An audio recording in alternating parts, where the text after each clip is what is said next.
Halo teman-teman, jumpa lagi di podcast Hmm, bersama Ikatan Wajib Pajak Indonesia menjelang akhir tahun 2025 nih. Halo Pak ya. Rinto, apa kabar? Masih semangat hari ini Pak? Selalu semangat, Mas Aman. Iya, luar biasa teman-teman ya. Pak Rinto bukannya liburan tapi tetap bersama kita teman-teman ya. Kali ini kita akan melanjutkan seri mungkin yang terakhir ya mengenai Ya, LHKPN dari para hakim-hakim di pengadilan pajak. Nah, ya, bagaimana Pak ending atau akhir dari ya, LHKPN ini?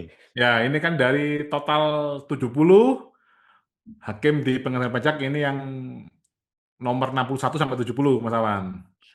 Saya Hmm, langsung tampilkan, saya coba share screen. hmm, Oke, Mas. hmm. Nah, ini Mas, yang ke-61 adalah Sulaiman SH MM. Ini dari Direktorat Jenderal Perbendaraan. Nah, pernah menjadi Oke. Kepala Kantor Pelayanan Perbendaraan Negara Bima. Jadi bukan dari DJP dan DJBC, Mas. Cuman dari Kemenq juga, Direktorat Jenderal Perbendaraan. Oke. Nah, tahun awal lapor 2011 dengan jumlah kekayaan 656 juta sekian, 2024 ini meningkat cukup drastis sekitar 500%, 3,6 miliar. Hmm. Yang ke-62 adalah Akhiruddin SHMM. Nah, ini dari lagi-lagi dari Direktorat Jenderal Pajak, pernah menjabat Kepala Seksi Pengurangan Keberatan dan Banding Kantor Wilayah Jenderal Pajak Sumatera Barat dan Jambi. Hmm. Nah, ini tahun 2011 jumlah kekayaannya 1,086 miliar. Hmm. 2024 hampir 400% Mas ya, 3,975 miliar. Hmm. Yang ke-63 adalah Ari Julianto, SEAKMM, dari Sekretariat Jenderal Kementerian Keuangan. Nah, ini pembantu sekretaris pengganti sekretaris pengadaan pajak, Mas. Jadi semacam panitera Oh, ini, Mas. oke. Nah, lapor LHKPN pertama luar biasa ini, Mas, minus 17 juta. Wow. Jadi tahun Oke. 2011 minus 17 juta, 2024 1,594 miliar ini, Mas. Wah, ini Hmm. dari minus sampai positif ini naiknya ya, berarti ini kalau persentase nggak tahu berapa ini. Oke. Karena dari minus, Mas. Oke. Nah, kalau nomor 64 ini adalah Dipjo Margianto SEAKMM, dari lagi-lagi dari Direktorat Jenderal Pajak, pernah menjadi penelaah keberatan Direktorat Keberatan dan Banding Direktorat Jenderal Pajak. Hmm. Nah, sekarang menjadi hakim, tahun awal lapor 2011 yaitu 502 juta, 2024 laporan HKP-nya adalah 1,6 miliar. Ya, ini Hmm. 300% lebih lah, Mas. Hmm. Yang ke-65 adalah Beni Mangoting SE SST SH AKMH. Hmm. Ini ini apa mantan advokat, Mas? Oh. Dari Direktorat Jenderal Pajak. Nah, ini dari Pemeriksa Pajak Muda, Direktorat Pemeriksaan dan Penagihan. Awal laporan LHKPN 2016 905 juta, 2024 naik ya di atas 60% naiknya. Hmm. 1,388 miliar. Hmm. Sekarang nomor 66 adalah Paulus Hatigoran Pangaribion SEMM dari Direktorat Jenderal Bea Cukai. Hmm. Pernah menjabat sebagai pemeriksa Bea Cukai Muda Kantor Pelayanan Utama Bea Cukai tipe A Tanjung Priok. Di Hmm. Tanjung Priok, Mas. Tahun awal lapor 2011 adalah 465 juta, 2024 sudah menjadi 2,34 miliar. Ya, kenaikan sekitar 450%. Yang ke-67 adalah eh, Aji Witono SST AK MBE dari Direktorat Jenderal Pajak. Pernah menjabat Kepala Seksi Banding dan Gugatan Direktorat Keberatan dan Banding Direktorat Jenderal Pajak. Tahun 2011 awal laporan LHKPN adalah 287 juta, 2024 1,034 miliar. Nah, Hmm. ini kenaikan sekitar 300% juga, Mas. Hmm. Yang ke-68, Untung Margono SST AK MSE. Nah, Hmm. dari Direktorat Jenderal Bea Cukai pernah menjadi pemeriksa Bea Cukai Muda Kantor Pelayanan Utama Bea Cukai tipe A Tanjung Priok. Wah, dari Tanjung Priok juga, Mas.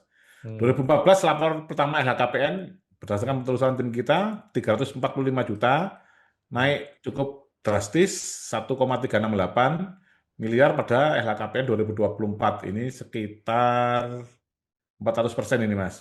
Hmm. Hmm. Terus ke-69 adalah Rusdi Yanis, SEMM MH. Dari Direktorat Jenderal Pajak, pernah menjadi penelaah keberatan Direktorat Keberatan dan Banding Direktorat Jenderal Pajak. Awal LHKPN 2011 cuma 111 juta, 2024 sudah 2,3 miliar, Mas. Ini Wow. sekitar 22.200%. Hmm. Nomor 70 terakhir, Mas, Sulfan SEMM dari Direktorat Jenderal Pajak. Wah, ini luar biasa, Mas, dari AR, Mas. Oke. AR, Kantor Pelayanan Pajak, Wajib Pajak besar 2. Tahun awal laporan LHKPN 2011 416 juta. Dari AR menjadi hakim bisa menjadi 5,9 miliar, Mas. Ini ya sekitar besar ini, Mas. 1.500% juga ini, Mas. Lumayan. Eh, Sampai di situ, Mas Awan. Jadi ada 70 hakim yang sudah kita ulas. Hmm. Ya, catatan terakhir dari IWPI adalah dari 70 ini hanya satu yang dari luar Kementerian Keuangan, Direktorat Jenderal Pajak dan Direktorat Jenderal Bea Cukai, ya itu yang dari BPKP Jawa Timur, Mas Awan. Jadi analisa kami bahwa atau ini sengaja atau gimana, lowongan dibuka seluas-luasnya, tapi nanti ujung-ujungnya yang bisa menjadi hakim di Kementerian Pajak, ya orang-orangnya mereka juga, Mas Awan. Hmm. Nah inilah yang menyebabkan, nggak tahu ini Mas, nanti walaupun pengalihan ke satu atap di bawah Mahkamah Agung, Mas Awan. Tapi kan kalau hakim-hakimnya ini adalah masih tetap sama, itu sepertinya sangat berat juga bagi wajib pajak untuk memperoleh keadilan itu, Mas. Padahal salah satu tugas negara itu menyediakan keadilan, bukan kita itu pencari keadilan, Mas. Negara yang harus menyediakan itu karena sesuai dengan pembukaan Undang-Undang Dasar kita, Mas Awan. Bahwa Hmm. salah satu tujuan negara kita adalah ini mewujudkan ini, Mas, keadilan sosial bagi seluruh rakyat Indonesia. Jadi ini tetap diragukan diragukan integritasnya dan netralitasnya, Pak, ya? Betul, betul, Mas. Hmm. Karena kalau tidak dirubah komposisinya, Mas, Hmm. nah, ini akan sangat, ya mungkin usul sementara, Mas, ya dari IWPI, Mas Awan. Kasus di pengadilan pajak kan ada dua, Mas. Ada gugatan terkait formil dan ada banding terkait material. Hmm. Nah, kalau bisa terkait dengan gugatan, Mas, sengketa gugatan, itu Hmm. dimasukkan hakim-hakim yang bukan dari Kementerian Keuangan Hmm. untuk menjadi ketuanya, gitu, Mas Awan. Hmm. Biar seimbang gitu loh, Mas, pemahaman terkait masalah formil. Hmm. Hmm. Oh, oke, Untuk Pak. sementara, Mas, ya, daripada nanti ini banyak sengketa nggak jalan. Tapi ke depan harus diperbaiki bahwa negara jangan sok-sok menyediakan dalam tanda kutip keadilan semu dengan adanya pengadilan pajak, bisa di Hmm. PT UN, bisa di pengadilan negeri. Cuma semuanya Hmm. buntu semua, buat apa itu, Mas Awan? Hmm. Ya, yang paling penting adalah negara ini harus selalu menegakkan keadilan dan menyediakan keadilan itu secara transparan seperti itu, Mas Awan. Hmm. Oke, siap. Terima kasih Hmm. Pak Rinto ya. IWPI sudah membuat Hmm. LHKPN dari semua hakim di pengadilan pajak, teman-teman ya. Dan Hmm. akhirnya kesimpulan tetap sangat-sangat diragukan integritas maupun netralitasnya karena mereka masih berasal dari lembaga yang sama dengan pihak tergugatnya. Iya. Sulit sekali. Udah gitu Nah, digaji oleh tergugat pula. Aduh, sulit juga. betul, Mas Awan. Dan seperti yang kita ketahui, Mas Awan, baru-baru ini kan beberapa bulan yang lalu kan ada seleksi calon hakim agung khusus pajak. Sepertinya diburu-buru sebelum peralihan ke Mahkamah Agung ini, Mas. Sekarang Hmm. sudah ada 5 hakim agung kamar tun khusus pajak, Mas Awan. Hmm. Ini udah ada lolos duluan. Nah ini nanti Hmm. kalau mereka sudah jadi hakim agung, nah ini kan gimana, Mas? Hmm. Nasibnya warga Konoha ini, Mas. Karena Hmm. sudah ada perintah juga, Mas, bahwa apabila ada sengketa antara warga negara melawan ya pemerintah atau pejabat pemerintah, itu pejabat pemerintah kalau kalah itu tidak boleh melakukan PK, Mas Awan. Hmm. Cuman yang seperti kita ketahui dan tim IWPI telusur, ternyata Hmm. Malah Mahkamah Agung mengeluarkan perma bahwa bisa PK, tapi ini kan sama saja. Sama Dapat bohong ya. Heeh. Putusan Mahkamah Konstitusi, Mas Awan. Jadi Hmm. sekarang itu kadang juga lucu, Mas Awan. Sekarang kita mau mencari ini masalah keadilan sampai ke Mahkamah Konstitusi. Cuman banyak pejabat pemerintah ini bisa menyimpangi itu, Mas Awan. Hmm. Dalam tanda kutip, kalau saya menyimpangi putusan Mahkamah Konstitusi, lo mau apa kan gitu, Mas? Kami mau lawan, lu mau apa? Kami nggak mau ikutin, lu mau apa Iya. gitu kan? Contohnya kasus yang pernah saya alami, yaitu dalam putusan itu alat buktinya dikorupsi dalam tanda kutip, Mas Awan. Hmm. Nah, itu sebenarnya Mas ada, Mas. Kita minta namanya perbaikan putusan. Sidang di Nah. pengadilan pajak tapi dengan acara cepat, Mas Awan, bukan dengan acara Hmm. biasa. Hmm.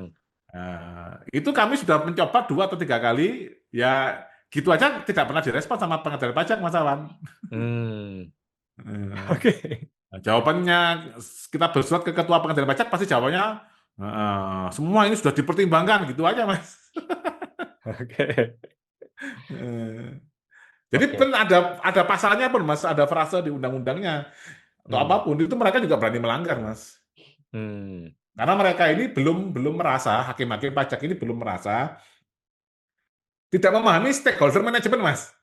Bahwa Hmm. dia ini kan kerja digaji oleh wajib pajak, Mas. Yang kita Hmm. kita yang bosnya, Hmm. kita yang memiliki saham Hmm. di negara ini yang gitu, Mas. Nah, Hmm. mereka itu kan bekerja untuk kita. Hmm. Lah kok sekarang mereka yang bekerja untuk kita malah mentang-mentang gitu kan? Ya ini namanya banyak pegawai Kementerian Keuangan itu tidak memahami namanya stakeholder management, Mas Awan. Jadi Hmm. siapa sih ini wajib pajak ini? Rakyat ini siapa sih? Hmm. Bukankah rakyat ini adalah pemilik kedaulatan pasal 1 ayat 2 Undang-Undang Dasar? Hmm. Ini kalau nggak paham ini, Mas, semua ini bubar semua lembaga negara ini gitu loh. Hmm. Jadi mungkin bisa ini juga, Mas, ini apa Kementerian Keuangan bisa manggil lah mentor-mentor untuk konsultasi terkait stakeholder management bahwa siapa sebenarnya yang harus dilayani oleh Direktorat Jenderal Pajak dan Direktorat Bea Cukai gitu loh, Mas. Hmm. Ini kalau nggak paham itu sangat bahaya sekali, Mas. Sama dengan kita mendirikan perusahaan, kita nggak paham kalau bos itu yang mempunyai saham itu kita bentak-bentak kan lucu, Mas. Iya, betul. Oke, Pak. Siap. Terima kasih Ya. BPI telah memberikan kepada kita informasi ya mengenai LHKPN para hakim-hakim di pengadilan pajak. Kita nantikan berita-berita terbaru di podcast-podcast berikutnya, Pak. Terima kasih, Pak Rinto. Jumpa lagi, Pak, di podcast Oke, berikutnya, Pak. Terima kasih, Pak. Oke, Mas, sama-sama. Oke.